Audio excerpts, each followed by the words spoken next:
आजू हवनिया होई मोरे अंगना में, आजू हवनिया होई मोरे अंगना में, आजू हवनिया होई मोरे अंगना में।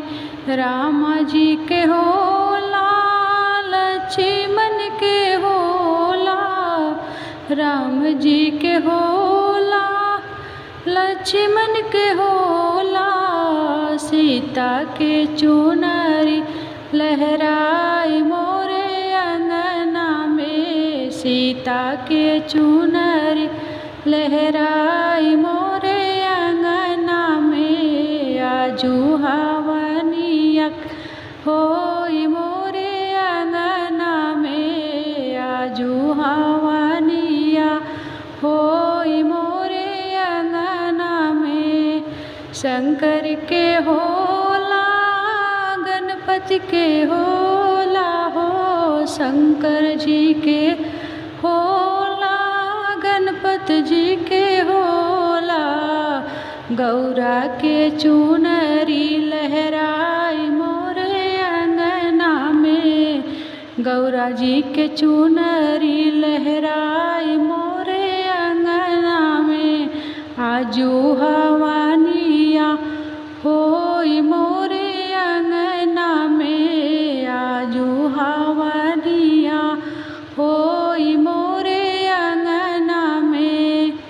ब्रह्मा के होला, विष्णु के होला जी, ब्रह्मा के होला, विष्णु के होला जी। लक्ष्मी के चुनरी लहराई मोरे अंगना में, लक्ष्मी के चुनरी लहराई मोरे अंगना में। आजू हवनिया होई मोरे अंगना में, आजू हवनिया होई मोरे अंगना में।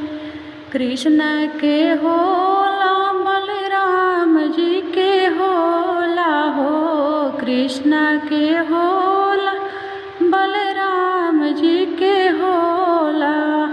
राधा रानी के चुनरी लहराई मोरे अंगना में, राधा के चुनरी लहराई मोरे अंगना में। आजू हवनिया होई मोरे अंगना में, आजू हवनिया होई मोरे अंगना में, आजू हवनिया होई मोरे अंगना में, आजू हवनिया होई मोरे अंगना में।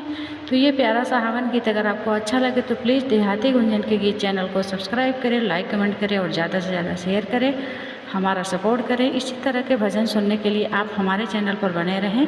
धन्यवाद।